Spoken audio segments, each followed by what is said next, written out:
Bonjour à tous. Et aujourd'hui, le docteur Rachel va nous présenter la deuxième partie de sa conférence sur le thème de la cysticercose. Et ceux qui n'étaient pas présents pour la première partie, vous pouvez la voir sur notre page YouTube. Je vais partager le lien. Et docteur Rachel, un petit reminder.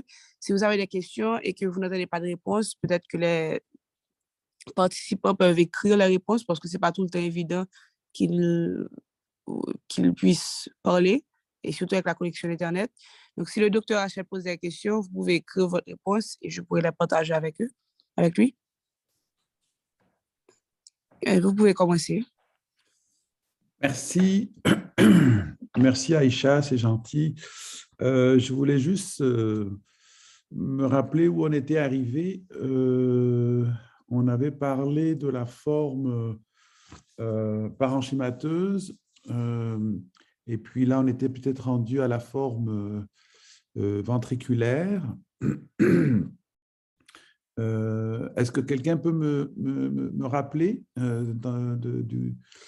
là où on était arrivé l'autre fois?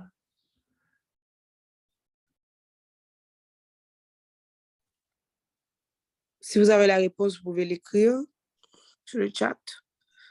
Moi, personnellement, je ne me souviens pas trop. Non.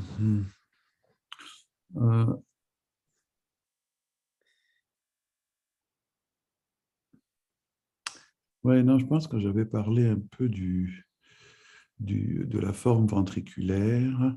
Bon, brièvement, donc la forme ventriculaire, c'est quand les cysticerques sont dans les ventricules. Et puis, à ce niveau, il provoque soit l'obstruction par mécanique, dans le sens où les foramènes sont bloqués par le cysticerque, puis il peut se déplacer et bloquer. Alors, ça devient comme quelque chose de soudain, avec des vomissements, des céphalées, où il y a une réaction inflammatoire, et puis là, il va oblitérer les granulations de Pacchioni qui permettent la réabsorption du liquide céphalorachidien et causer une hydrocéphalie. Donc, ça va être un tableau qui est plus progressif de maux de tête. Souvent, nous, quand on a quelqu'un qui a un tableau neurologique, il faut toujours vérifier si c'est progressif ou aigu. Donc, pour l'hémorragie sous-arachnoïdienne, par exemple, ou une tumeur cérébrale, donc la présentation est différente. Alors, donc là, vous voyez les images à la résonance magnétique nucléaire, qui est meilleure que le scan pour voir ces formes-là, parce que le liquide des kystes est isodense avec le LCR, donc avec le scan, c'est moins bon. Mais à la résonance, comme vous voyez, ça donne des images assez spectaculaires. D'autres images ici, on a à l'intérieur.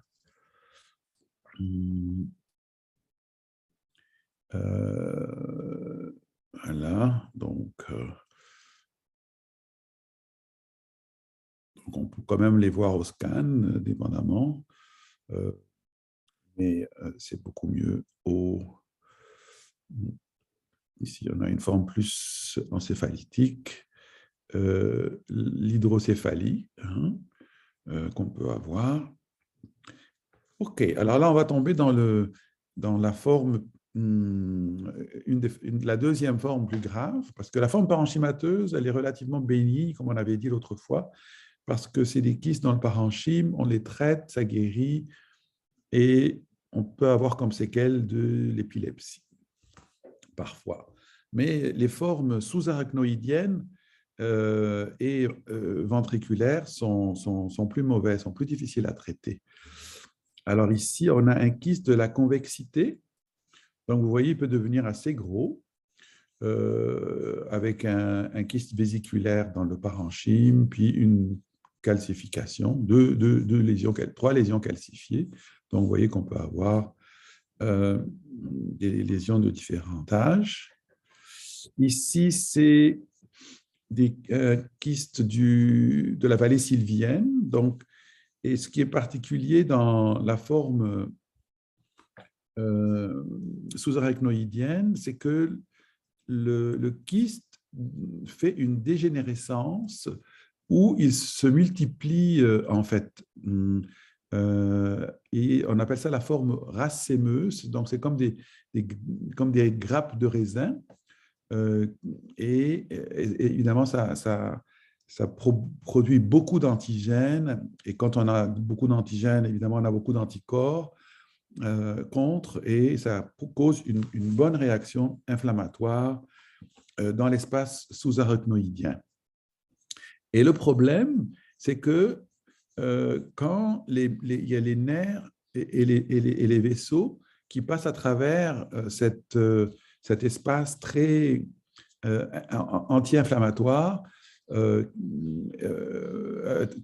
pas anti-inflammatoire, très inflammatoire, ça provoque une prolifération endothéliale avec une endartérite qui peut aller jusqu'à l'occlusion et causer des infarctus au niveau du cerveau.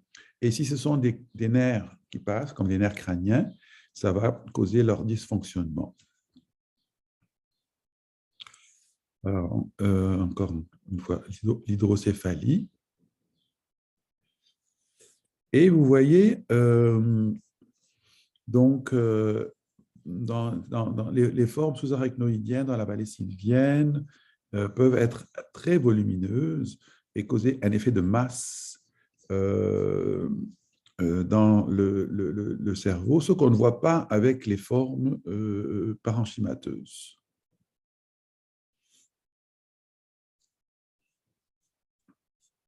OK, donc ici, ça peut presque ressembler à un kyste hydatique au niveau du cerveau.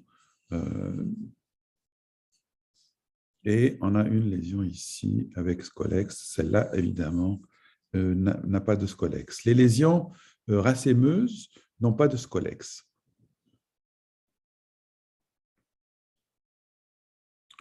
Donc, vous voyez dans la vallée sylvienne, cette espèce d'énorme masse kystique multilobée, à ne pas confondre avec un kyste hydatique. Donc ça, ce sont les espaces sous-arachnoïdiens et on voit la circulation du liquide céphalorachidien.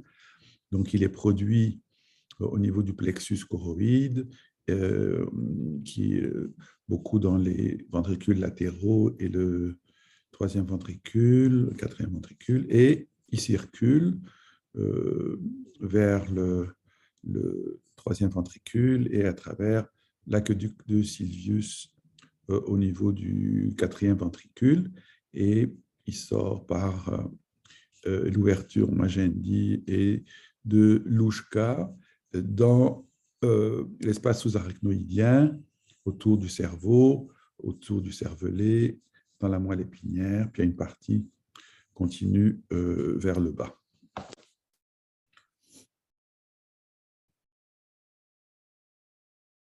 Et c'est là où on va avoir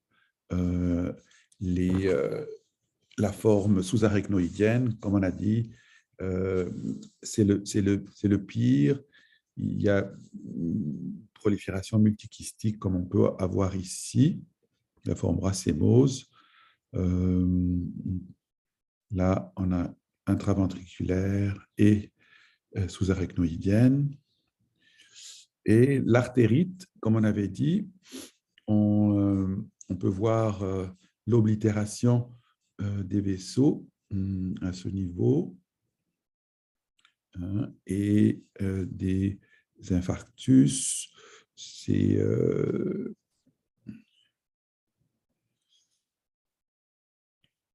finalement, on a l'atteinte spinale. C'est sûr que dans la forme sous-arachnoïdienne et intraventriculaire, il y a une méningite. Il y a une méningite inflammatoire avec des cellules, l'augmentation des protéines et dans les formes sévères, il peut y avoir une baisse du glucose.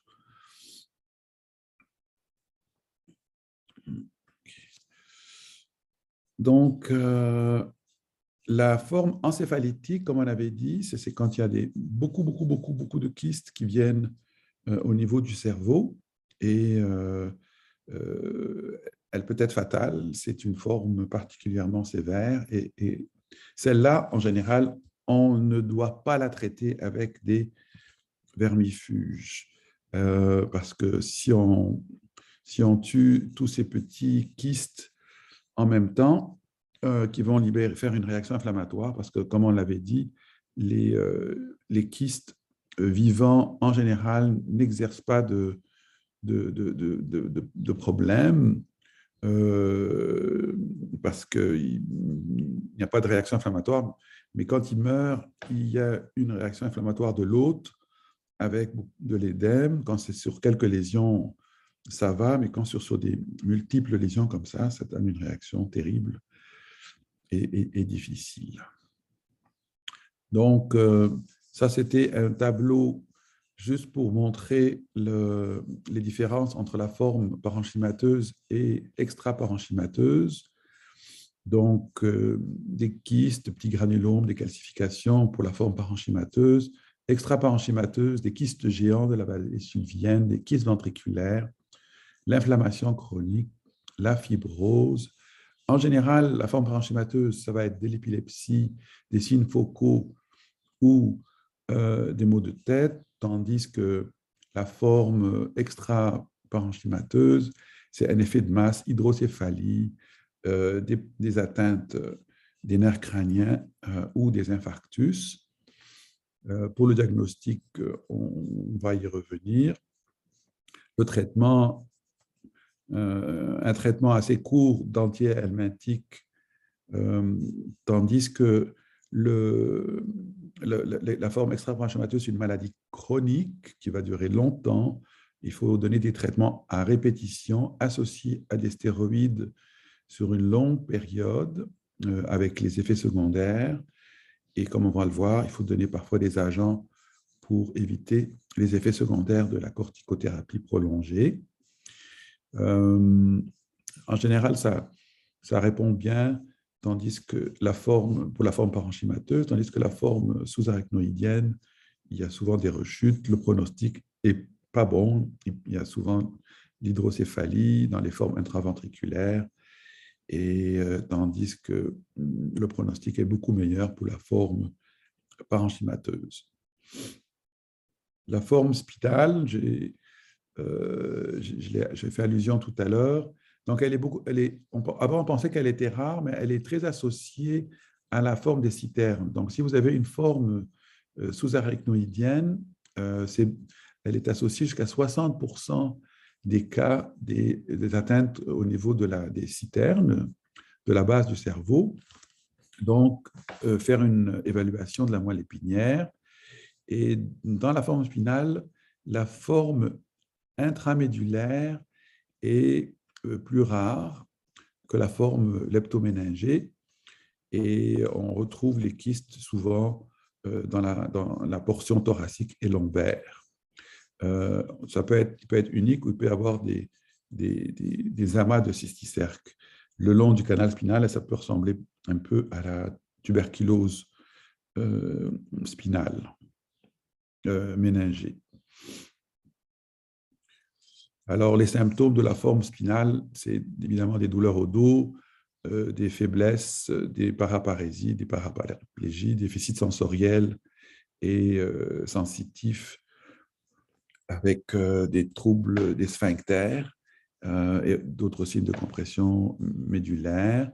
Au niveau de la forme plus haute, donc au niveau du cou, donc on peut avoir une faiblesse et des fasciculations au niveau du membre supérieur qui peut ressembler à une présentation de sclérose latérale amyotrophique.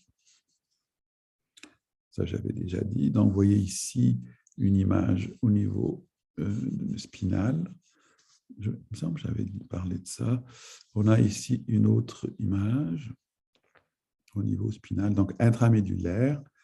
Et on a ici la vision transverse. L'atteinte des yeux, donc, vous voyez, parfois, on a quelque chose d'assez spectaculaire, comme un scolex qui est flottant, donc un kyste dans la chambre antérieure. Il peut être aussi dans le vitré, mais le plus souvent, il est sur ou fixé à la rétine ou sous la rétine, comme on voit ici. Elle est souvent un côté, parfois des deux côtés.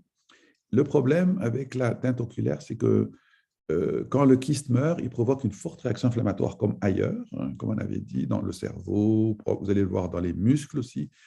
Et quand le kyste meurt, il provoque une grosse réaction inflammatoire et on peut perdre l'œil à cause de ça avec une uvéite carabinée et décollement de la rétine. La présentation, donc, ça va être une diminution de la vision, une vision floue, ou alors c'est des pertes de vision soudaines à cause quand le kyste est libre et non adhérent dans l'œil. Alors ici, c'est une imagerie, donc vous voyez dans le pôle postérieur le kyste à l'échographie. Donc ça, c'est un examen que vous pouvez faire. Là, ici, on a le décollement de la rétine associé et le kyste qui a été enlevé au niveau de l'œil. Et le cas précédent, donc, que je viens de vous montrer, était associé à une forme quand même assez sévère parce qu'il y avait un grand nombre de kystes dans le cerveau, mais ce n'est pas toujours le cas qui a l'association de multiples kystes parenchymateux pour avoir une atteinte oculaire. Elle peut survenir aussi avec un peu d'atteinte parenchymateuse cérébrale. Alors, elle est parfois dans l'œil, mais donc, vous voyez la distribution. Donc, sous la rétine, 35%, dans le vitré, 22%, dans l'orbite, mais pas dans l'œil, donc 1%, dans la conjonctive et rarement, comme on avait dit, le segment antérieur. Et sur l'image ici, on a une atteinte des tissus de l'œil extra-oculaire qui donne une impression de cellulite. Ici, c'est une image où est-ce qu'on a une atteinte en arrière de l'œil, dans l'orbite, avant traitement et après traitement, avec le patient qui a une petite élévation du globe oculaire, puis après la chirurgie. Je ne sais pas s'il a été traité avec chirurgie ou juste traitement médical, mais on voit l'amélioration du traitement. La forme musculaire est sous-cutanée, donc c'est l'endroit de prédilection des kystes, des cysticerques, hein, c'est dans le muscle en général. Curieusement, elle est basse en Amérique latine, mais elle est élevée en Asie. Donc, c'est des petits nodules qui sont à peu près de la grosseur d'un pois. Bon, le pois, c'est à peu près, je dirais, 1 centimètre, entre 0,5 et 1 centimètre sur le thorax ou ailleurs. Tant qu'ils ne meurent pas, il n'y a pas de problème, mais quand ils meurent, ils provoquent une réaction inflammatoire. Et là, ici, on a au niveau de l'épaule, de l'omoplate, un kyste avec probablement une réaction inflammatoire associée. Là, on a une augmentation diffuse du volume de du mollet. On peut avoir donc comme un gros mollet, mais avec de la faiblesse. Ça, c'est dans les infections où il y a plusieurs cysticercles dans le muscle. De temps en temps, on peut avoir des lésions uniques, mais une bonne réaction de l'hôte, sans même qu'il soit encore mort. J'ai vu une jeune fille d'Haïti qui avait une grosse masse à une cuisse, mais c'était un seul kyste. On voyait le scolex à l'échographie et à l'imagerie. Et ici, au niveau du menton, donc ça c'est pour vous montrer la taille d'un kyste avec le bout d'une allumette, hein, donc c'est 0,5 cm dans ce cas. Ça c'est dans les cysticerques, dans la viande de porc qu'on achète au marché. Donc normalement les inspecteurs font la vérification des viandes à l'abattoir avant qu'on puisse l'acheter, mais parfois cette étape est court-circuitée et le porc est vendu directement sans inspection par l'inspecteur. Alors, quand la viande est mal cuite, là, on attrape le ténia, évidemment, pas la cysticercose, mais une fois qu'on a le ténia, on est à risque de cysticercose. Donc, ça, c'est un cas intéressant. C'était un monsieur japonais qui avait voyagé en Inde, qui avait des douleurs au niveau des muscles de la mâchoire et petits nodules thoraciques. Et finalement, il en avait plusieurs. Et quand ils ont découvert que c'était une cysticercose, ils ont fait l'imagerie cérébrale alors qu'il n'avait aucun symptôme. Et vous voyez, il avait quand même plusieurs kystes au niveau du cerveau sans avoir de manifestation. Alors, avec le temps, les kystes se calcifient. Donc, vous voyez ici un grand nombre de kystes. Donc, c'est des gens qui ont une forme assez sévère et ils se calcifient. Et pour nous, ça peut être une façon de diagnostiquer que ce qui se passe dans le cerveau, en fait, est une neurocysticercose. C'est un indice, en tout cas, pour contribuer au diagnostic.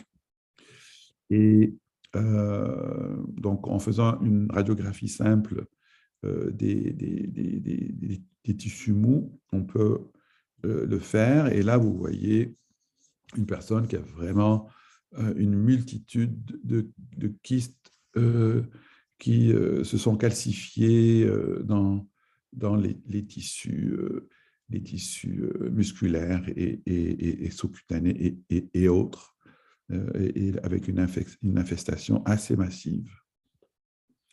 Alors, pour le diagnostic, on a quelqu'un qui est convulse ou qui a un tableau neurologique.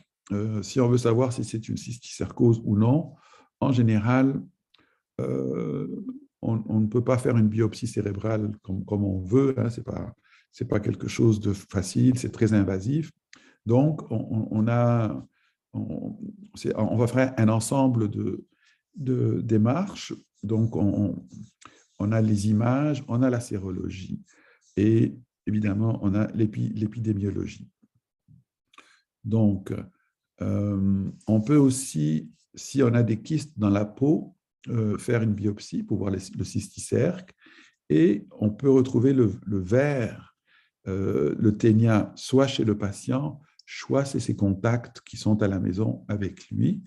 Et donc, quand on a un ensemble, et on peut aussi faire, comme on avait dit, la radiographie des jambes, en général de la cuisse et du bassin, juste une radiographie simple, juste pour voir s'il y a plein de calcifications, pour voir si ça ne peut pas être une cysticercose.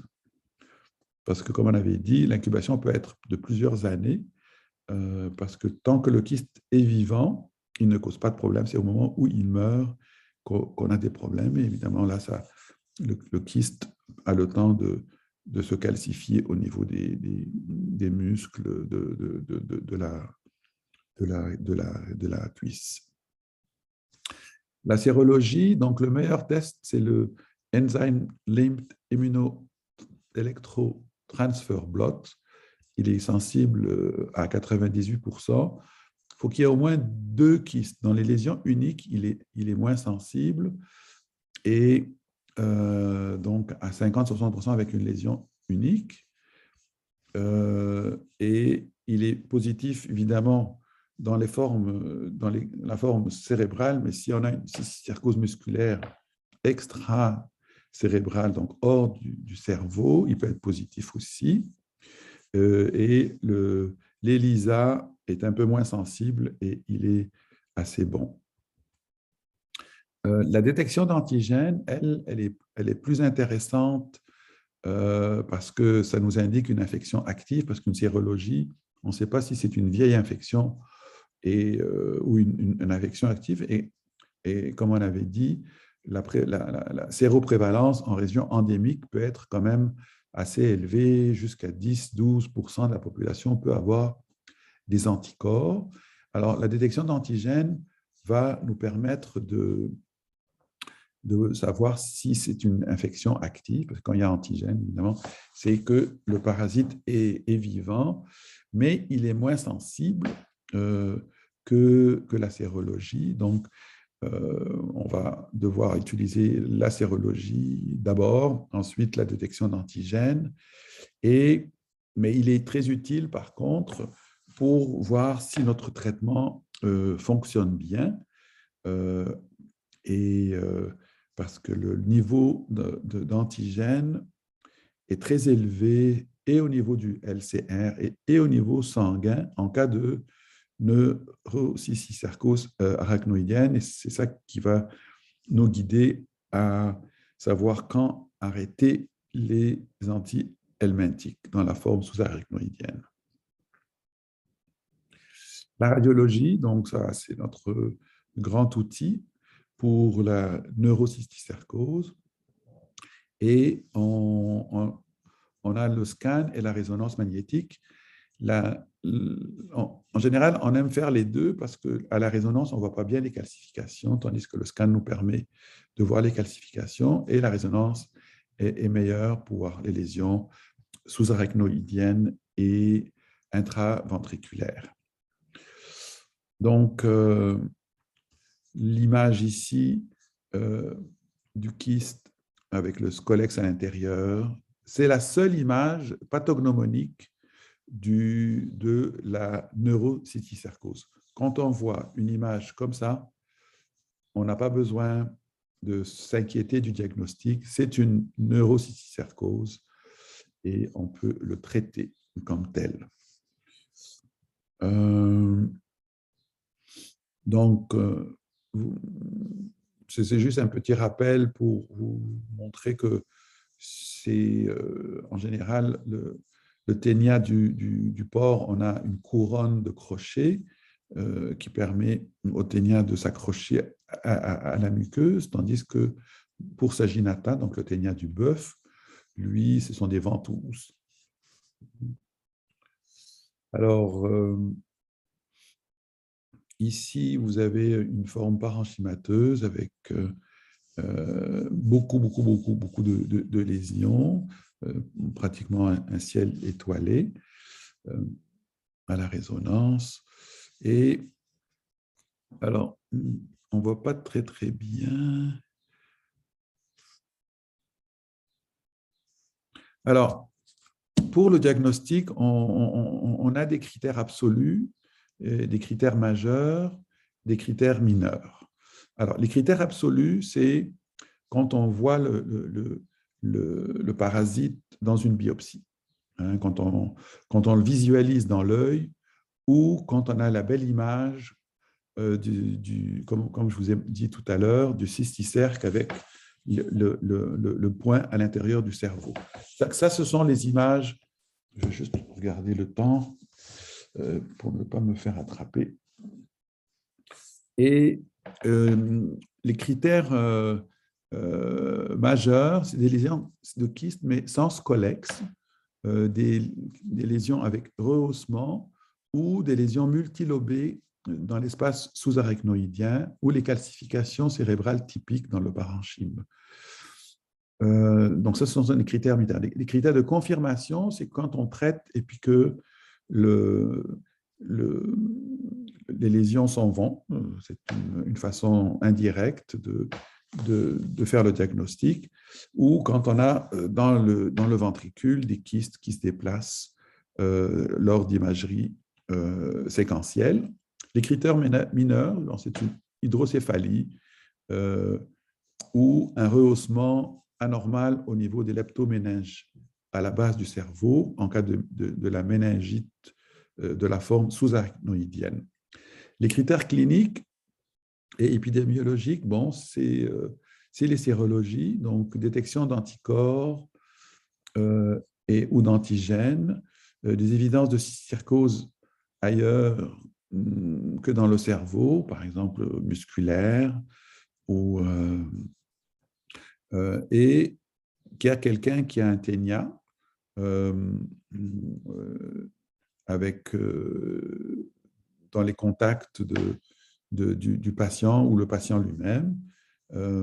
Et les critères mineurs, c'est une crise d'épilepsie et quelqu'un qui vit en région endémique. Donc, ça, c'est un peu le cas des gens qui vivent en Haïti.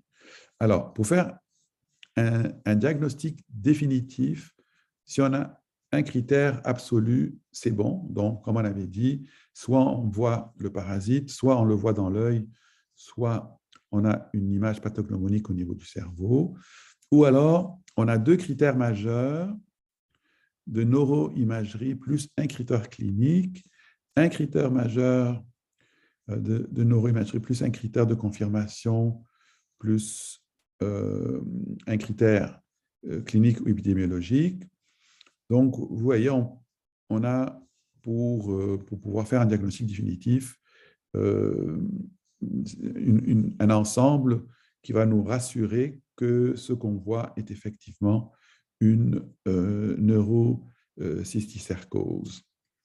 Et on a, par exemple, ici, un critère majeur. Où est-ce qu'il y a mon curseur? Voilà. Un critère majeur de neuroimagerie, plus deux critères cliniques ou épidémiologiques, incluant au moins un critère majeur et en excluant toute pathologie produisant des images radiologiques similaires. Et on va voir tout à l'heure dans le diagnostic différentiel qu'il y a des choses qui peuvent ressembler beaucoup et il faut quand même les exclure. Alors, on peut avoir un diagnostic probable aussi. Donc, c'est quand on a un critère majeur avec deux critères cliniques, ou un critère mineur et un critère clinique épidémiologique majeur. Alors, donc, vous voyez que juste une sérologie n'est pas suffisante, une imagerie qui ressemble n'est pas suffisante, la présence de quelqu'un qui a le ténia ailleurs, qui a les cysticerques ailleurs que dans le cerveau n'est pas suffisante. Mais si on a tout ça mis ensemble, on peut davantage être sûr qu'il s'agit d'une neurocysticercose. Alors, en général, on a quelques lésions. Donc, la tuberculose du système nerveux central, en particulier les tuberculomes du parenchyme. La toxoplasmose, ça, on la voit plus chez les gens qui ont le VIH. Les tumeurs cérébrales, et c'est ça qu'on n'aime pas se faire passer. Et il y a des images qui peuvent ressembler beaucoup à une neurocysticercose.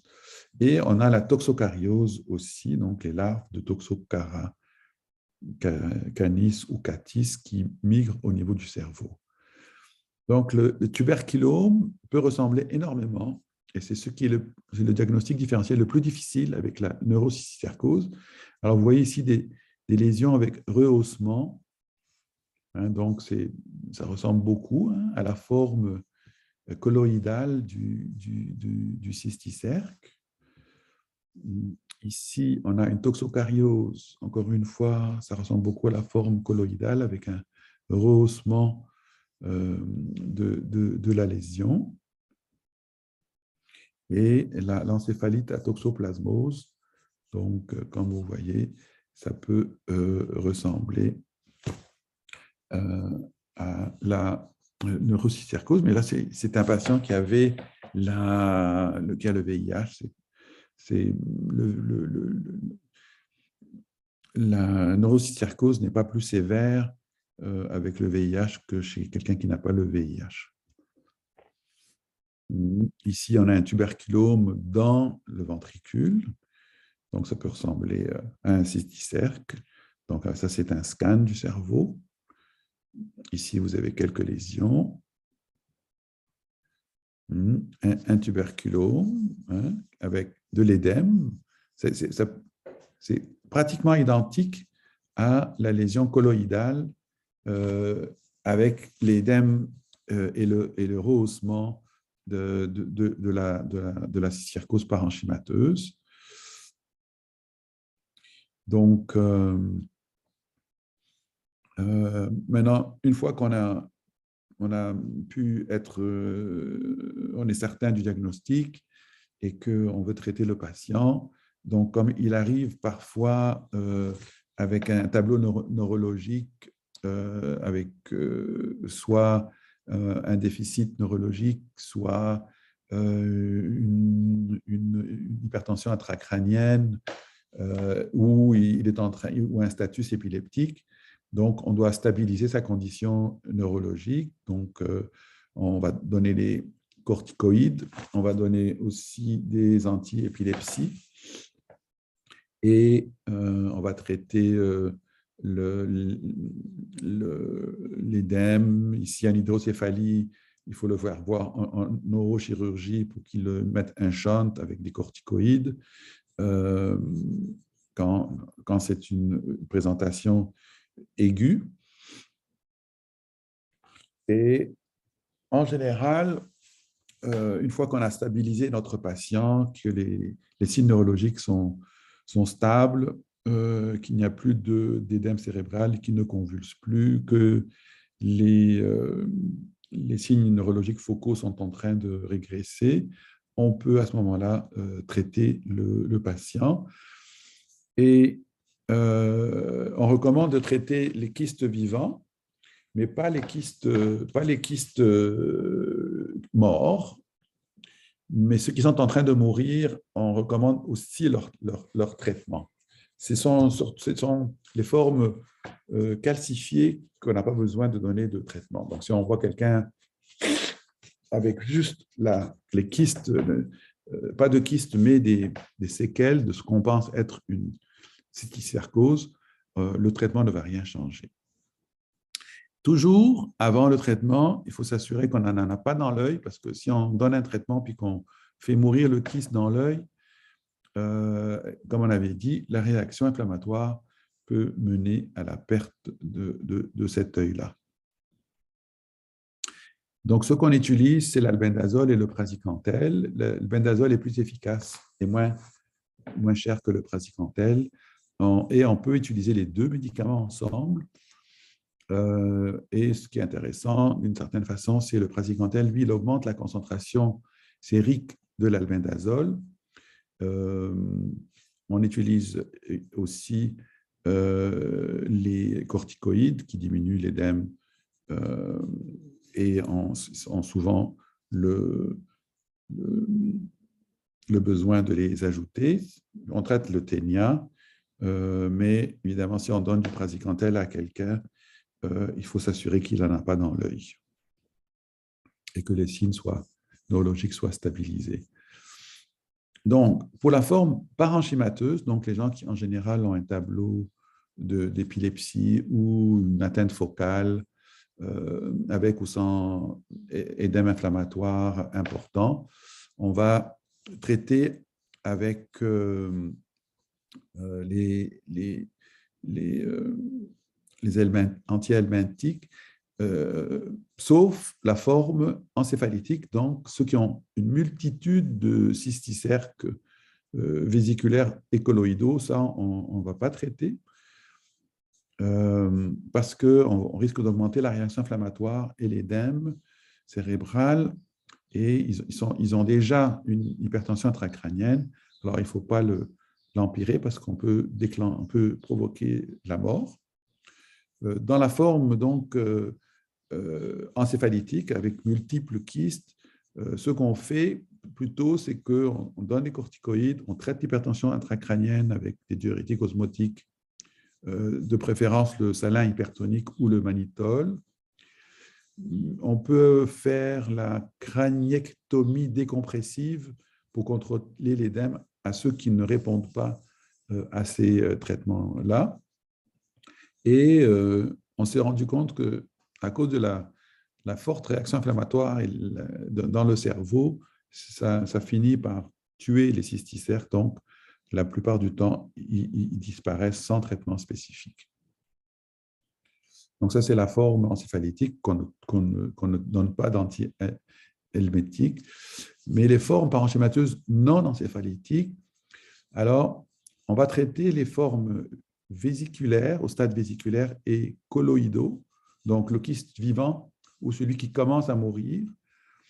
Les kystes au stade granulaire ou calcifié, on n'a pas besoin de les traiter.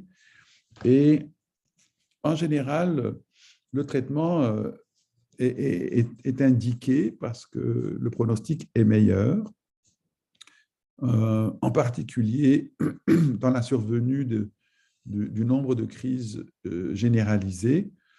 Donc, certaines études n'ont pas montré de différence entre les gens qui étaient traités et non traités, et d'autres études ont montré des méta-analyses que le nombre de crises convulsives généralisées sont diminuées au groupe traité par rapport au groupe non traité. Par contre, les crises partielles, elles, il n'y a pas de différence à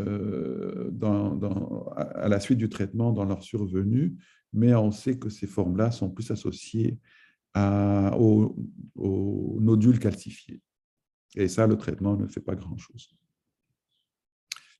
Le traitement, c'est l'albendazole. Si on a plus que 2 cysticerques, on rajoute le praziquantel. Pour la durée, il n'y a pas de guideline précis. Il y a des gens qui vont donner 1 semaine, il y a des gens qui vont donner 30 jours. La Société de l'Infectious Disease of America et l'American Society of Tropical Medicine and Hygiene suggèrent 10 à 14 jours et on peut répéter le traitement selon les résultats à l'imagerie. Toujours donner les corticoïdes. Donc, en général, on les commence 1 ou 2 jours avant le traitement et les anticonvulsivants également. Donc, on va donner la carbamazépine ou le dilantin et on s'attend à avoir les signes de l'inflammation entre 2 à 5 jours après le début du traitement. Donc, le temps que le kyste meurt et qu'il y a une réaction inflammatoire, ça prend 2 à 5 jours après le traitement. Alors, certaines équipes préfèrent hospitaliser le patient durant les 5 premiers jours du traitement. Comme ça, s'il se passe quelque chose, ils peuvent intervenir tout de suite, mais il y en a d'autres qui traitent en ambulatoire. Moi, je préfère garder le patient à l'hôpital quand c'est possible. Donc, on prépare le patient avec corticothérapie, thérapie anticonvulsivante pendant un bon 48 heures. Après ça, on rajoute les antihelminthiques, donc l'albendazole ou le praziquantel, surtout si on a plus que deux kystes au niveau du parenchyme. Ça, c'est pour la forme parenchymateuse. Donc, s'il y en a des convulsions à la présentation, on va donner des anticonvulsivants. S'il y a de l'édème, on va donner une corticothérapie. Les anticonvulsivants, on va les donner pendant le temps qu'il convulse. Quand il arrête de convulser, on va arrêter. Si par contre il récidive les convulsions, on va donner pendant 2 à 4 ans. Et le risque de récurrence des convulsions est plus grand s'il y a plus de lésions et s'il y a des nodules calcifiés. S'il y a de l'édème cérébral à la présentation, on va donner la prédnisolone pendant 2 à... là, je ne vois pas très bien ici. Donc, en général, on va le donner pendant 2 semaines et on va sevrer par la suite. Et l'intervention chirurgicale dans la forme parenchymateuse en cas de forme encéphalytique, mais seulement si les mesures habituelles n'ont pas fonctionné. Ça, c'est le dosage pour la carbamazépine. Donc, comme on a dit, la prédnisone pendant 1 à 2 semaines et sevrage par la suite. La carbamazépine, ça c'est, vous pouvez trouver ça dans les textbooks. La forme ventriculaire, donc quand le kyste est... on préfère il faut les enlever. Donc, c'est une intervention neurochirurgicale par chirurgie ouverte ou endoscopique. Parce que ce qui est le problème avec la forme intraventriculaire et sous-arachnoïdienne, c'est l'inflammation qui cause les séquelles d'hydrocéphalie, qui cause la méningite et les infarctus cérébraux ou l'atteinte des nerfs crâniens. Donc, en général, ils vont les enlever par neuroendoscopie et puis ils font aussi une ventriculostomie, donc du 3e ventricule. Donc, on les enlève. Si on ne peut pas les enlever, par exemple, si le cysticerque est adhérent et qu'il y a un risque de saignement, on ne veut pas que ça saigne au niveau du cerveau ou qu'il y a une épendymite, à ce moment-là, on va faire une ventriculostomie et on va, avec dérivation ventriculo-péritonéale, et on va associer les antiparasitaires sous couvert de corticostéroïdes. Et pour certains auteurs, préconisent de donner l'antihelminthique, donc albendazole plus prasie sous couvert corticoïde pour des petits cysticères dans les ventricules latéraux plutôt que l'exérèse chirurgicale. Mais en général, ils finissent par devoir être enlevés, ceux qui sont libres et non adhérents.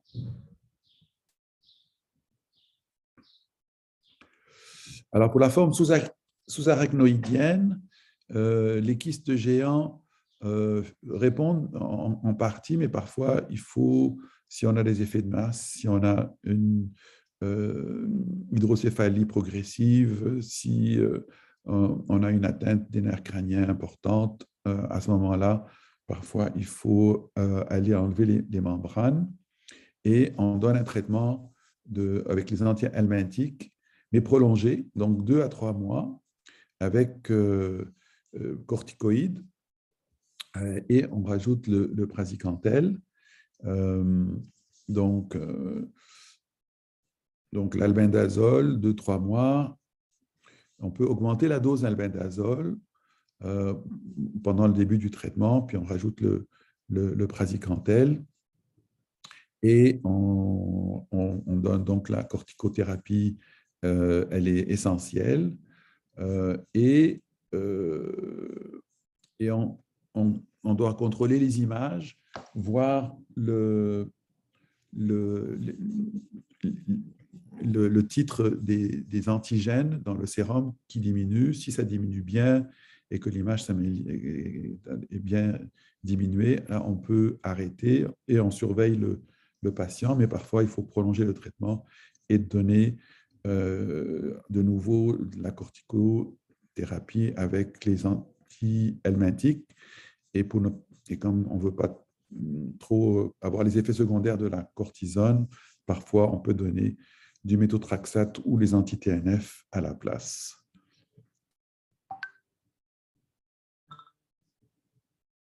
La forme spinale, c'est surtout chirurgical et si on ne peut pas opérer, c'est un traitement médical. La forme oculaire, comme on avait dit, c'est surtout chirurgical. Enlever le kyste pour qu'il ne provoque pas une réaction inflammatoire, mais certains vont essayer photocoagulation, cryochirurgie avec vermifuge et corticoïdes. Ça dépend de l'expérience des équipes. Et pour vous montrer, ça, ce sont des images de tumeurs cérébrales. Donc, ça, c'est un gangliogliome. Il y a tout un grand nombre de tumeurs cérébrales qui ont une présentation avec des composantes kystiques. Donc, c'est ça qu'on ne doit pas se faire attraper. Donc, ça, c'est un hémangioblastome. Donc, on aurait pu dire, ah, c'est un gros kyste, un gros cysticerque. Et okay, là, ici, c'est bon, ce sont des images. Ça, c'est nos critères. OK, voilà, c'est terminé. Je m'excuse. Mais on a 7 minutes pour répondre aux questions. Alors, il y avait une question la dernière fois, je ne sais pas si la personne qui l'a posée est là, à savoir si on peut faire un traitement empirique d'une neurocysticercose. Alors, maintenant qu'on a fait le cours, je demanderai à la personne qui m'a posé la question s'il me reposerait la question ou s'il a un élément de réponse lui-même. Est-ce que la personne est là?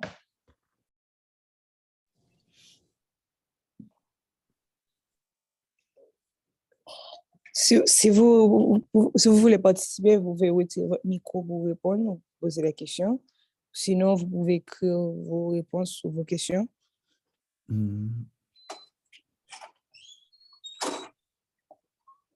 Oui, la dernière fois, il avait parlé, je pense. Hein?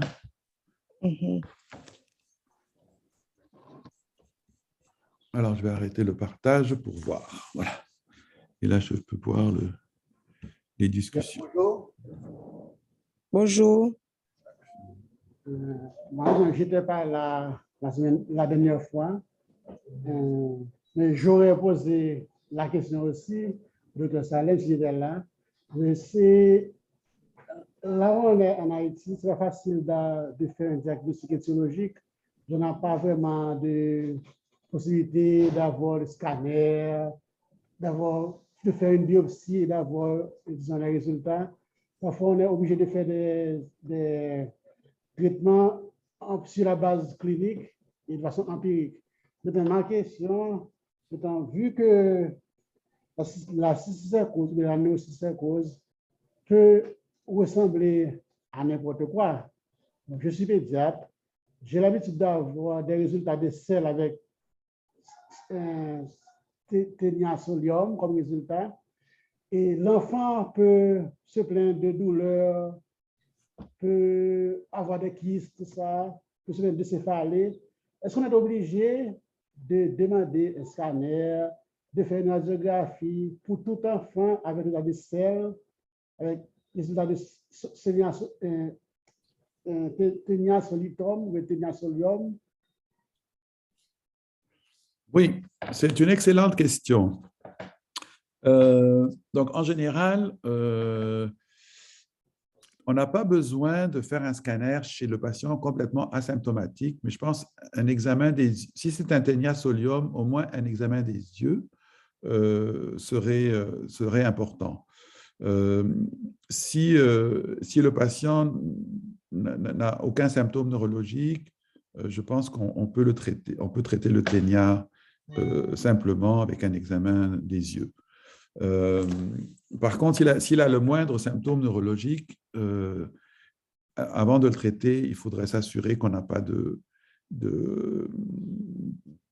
d'atteinte au niveau du cerveau, donc on n'a pas parce que là, il faut ajouter l'albendazole et la corticothérapie. Si c'est un jeune enfant et le traitement empirique, évidemment, a ses limites. Hein. Bon, on peut se donner une petite période d'observation pour voir comment va l'enfant, s'il ne se détériore pas, s'il n'y a pas quelque chose qui évolue au niveau de son cerveau. Et si tout est calme, qui n'a pas convulsé, ben on peut, après quelques jours, et qu'on a un examen de l'œil qui est normal, le traiter. Chez l'enfant qui a des symptômes, et que là, vous n'avez pas accès au scan ni à la résonance, ça commence à être un peu plus difficile. Et ces cas-là, vous les traitez, vous, empiriquement? Bon, oui, dès que j'ai des interniasolium dans l'esther, je traite. Vous le traitez pour une cysticercose ou Non, pas pour cysticercose. Pour un ténia? Justement. Comme l'enfant peut se plaindre de douleur, de céphalée, est-ce qu'il faut toujours demander un scanner dès qu'on a un ténia solium dans l'estelle? Moi, si vous pouvez le faire, ce serait préférable.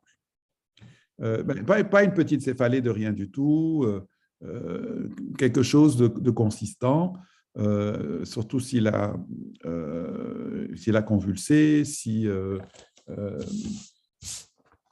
et à ce moment-là, on devrait le traiter, mais en donnant l'anticonvulsivant et avec sous couvert avec la cortisone. Parce que on sait que ces enfants-là, s'ils ont des manifestations neurologiques, c'est sûr que la céphalée est non spécifique, mais dépendamment de sa force, sa nature, elle peut être le signe qu'il y a une neurocysticercose. Et on veut surtout pas causer de problème. Donc, en ce moment-là, on donne la corticothérapie 2 jours avant, pendant une semaine, et on fait un sevrage. Sous couvert avec des antiépileptiques, ce serait préférable. Je ne sais pas qu'est-ce que vous en pensez, mais c'est un peu mon conseil. Bon. Merci, comme je n'ai pas encore fait de recherche sur le sujet, ouais. Je suis tes conseils. Ouais. Non, c'est ça,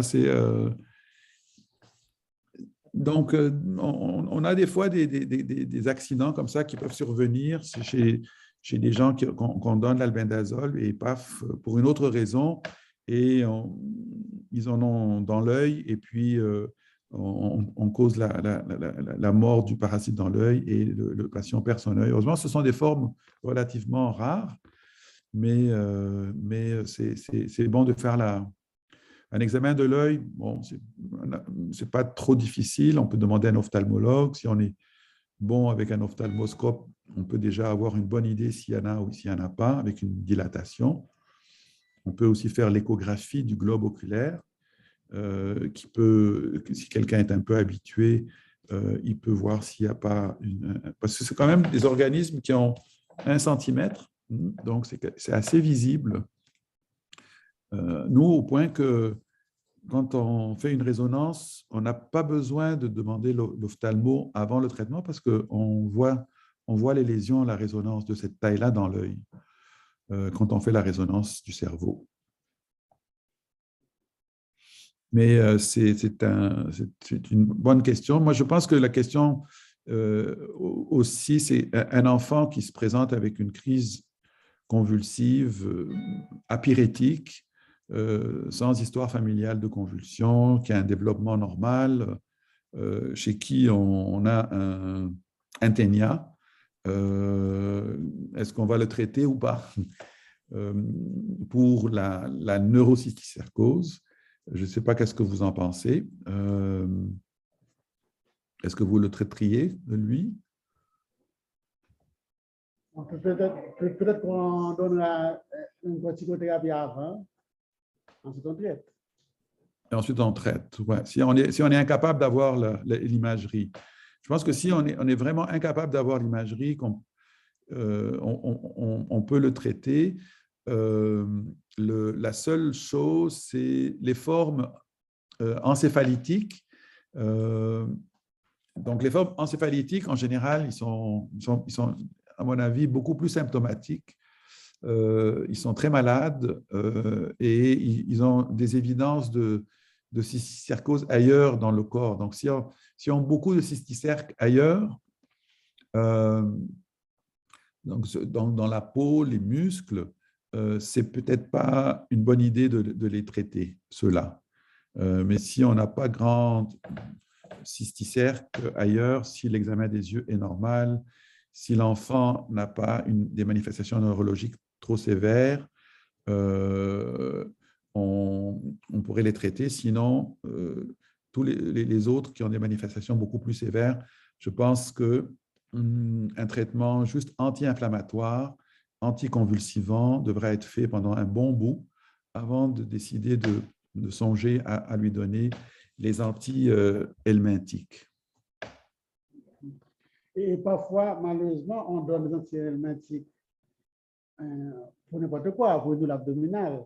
Par exemple, est-ce que ça ne risque pas d'avoir des complications si l'enfant a une neurocysticercose? Absolument. Absolument, c'est un des risques. C'est un des risques qui peut arriver avec tout traitement qui n'est pas justifié de le donner. Donc, quand on donne de l'albendazole,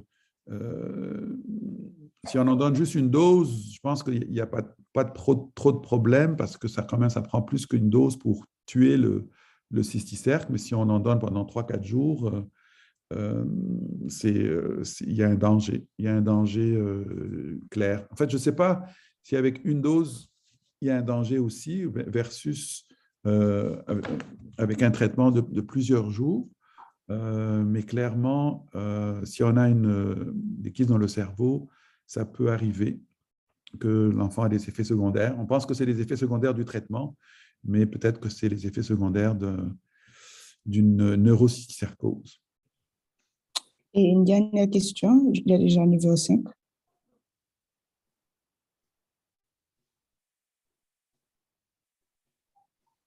Vous n'avez plus de questions?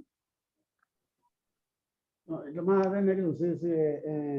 avez dit qu'en cas de kyste mort dans le parenchyme du cerveau, il n'y a pas besoin de traitement. Est-ce qu'il n'y a pas de risque que ce kyste mort devienne ce qu'on appelle des pseudotumeurs qui entraînent des épilepsies? C'est-à-dire que dans la forme parenchymateuse, le kyste qui est au stade granulaire ou calcifié, le traitement ne va pas faire grand-chose, puis ils vont pas dégénérer.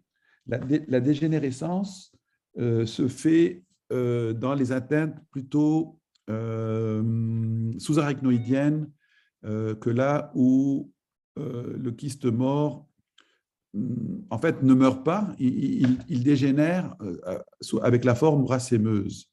Donc, la question est complètement différente. Qu'est-ce qu'on fait parce que celui qui a la forme sous-arachnoïdienne, généralement, va évoluer, il va avoir des symptômes. Tandis que celui qui a le kyste mort, une fois qu'il a convulsé, il n'aura pas de symptômes. L'imagerie est importante, évidemment, pour savoir où est-ce qu'il est le kyste mort. Est-ce qu'il est au niveau du parenchyme? Est-ce qu'il est au niveau de l'espace sous-arachnoïdien? pour qu'on puisse décider comment le traiter. Et puis, comme on a vu, l'atteinte au niveau de l'espace sous-arachnoïdien est beaucoup plus complexe, avec un beaucoup moins bon pronostic que la forme parenchymateuse. Et donc, ça, ce sont pour les kystes morts au niveau du parenchyme. On ne les traite pas. Pour ceux qui sont en train de mourir, qui en fait n'auraient pas vraiment besoin de traitement spécifique, puisqu'ils sont en train de mourir, les études, les méta-analyses ont montré qu'ils faisaient moins d'épilepsie s'ils étaient traités que s'ils n'étaient pas traités. Peut-être que c'est parce qu'il y a un kyste qu'on n'a pas pu voir ou quoi, mais on recommande leur traitement aussi. Mais vous posez les bonnes questions, c'est clair. Et OK, si vous avez d'autres questions, vous pouvez me les envoyer par email. Je vais les transférer au Dr. Rachel. Et encore une fois, pour ceux qui n'ont pas vu la première partie, c'est sur notre page YouTube. Je vais partager le lien avec vous après cette conférence. Et merci beaucoup, Dr. Rachel. Toujours un plaisir de vous avoir. Merci à tous pour votre participation, vos questions. Et on se voit la semaine prochaine. Merci. D'accord, merci. Au revoir. Au revoir. Au revoir.